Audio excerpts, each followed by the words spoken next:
ஒரு வீட்டு வாசல்ல தாராளமா இந்த சர்ப வடிவமாக இருக்கக்கூடிய சிக்கு கோலத்தை போடலாம். அது ஆயில்ய நட்சத்திரத்தின் வடிவானது.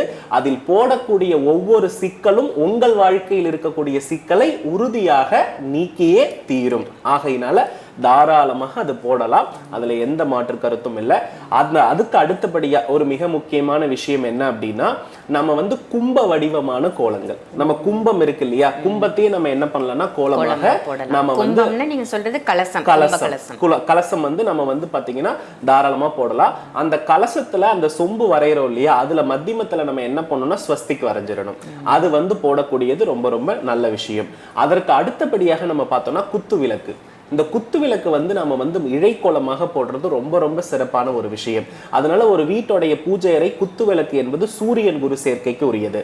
அதையும் போடலாம். சோ அதனால இந்த ஆடி மாத வெள்ளிக்கிழமைய தாமரை, சங்கு சக்கரம், அதற்கு அடுத்த